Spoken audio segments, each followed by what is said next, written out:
Hello and welcome to Maths with Jacob. This lesson will focus on finding unknown angle. Trigonometry can also be used to find an unknown angle in a right-angled triangle when we are given the appropriate sides. Let's have a look at some examples. Find the unknown angle in each of the following examples. So in the first example we have a right-angled triangle. There's the unknown angle. The opposite side is 5 centimetres and the hypotenuse is 10 centimetres. So sine theta equals opposite over hypotenuse. Sine theta equals 5 over 10. Now we know that 5 over 10 is 0.5. So sine theta equals 0.5. Theta equals sine to the minus 1 of 0.5. So theta is 30 degrees. Now in order to get this, all you do to get the sine to the minus 1 button, note that we must press the shift button on our calculator to see the sine to the minus 1 button. This will happen for most calculators, but for other calculators you might have to press another button. So you've got to work out on your calculator what button do you press to get the inverse of sine, or the inverse of cos, or the inverse of tan. Once you get that, then it's very easy. Number 2. Here's the unknown angle. The adjacent is 8 centimetres and the hypotenuse is 16 centimetres. So cos of theta is 8 over 16. Cos theta is 0.5.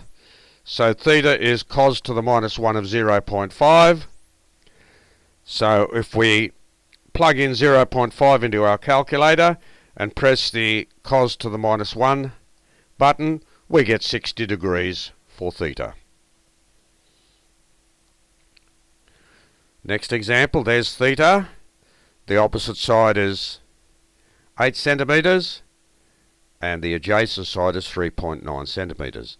So tan theta is 8 over 3.9. Now we have to find theta to the nearest degree. That's the nearest whole degree. So when we work out that using our calculator, tan theta is approximately 2.0513. That is certainly close enough. It's a very good approximation to give us the answer as a full degree. So theta will be the inverse tan of 2.0513. So when we type 2.0513 into the calculator, press the inverse tan button, the answer is 64 degrees to the nearest degree. Next example, we have to find theta to the nearest degree. There's theta. The opposite side is 9 centimetres and the hypotenuse is 12 centimetres. So sine theta equals 9 over 12. Sine theta equals 0.75. Theta is the inverse sine of 0.75. So theta is 49 degrees to the nearest degree. So this video has shown us how to find an unknown angle in a triangle by using each of the trigonometric ratios. And what you have to do on your calculator, you have to work out which button to press so that you can see the sine to the minus 1, the cos to the minus 1, and the tan to the minus 1 buttons. Once you can see those buttons, this is very straightforward indeed. So good luck with it and see how you go.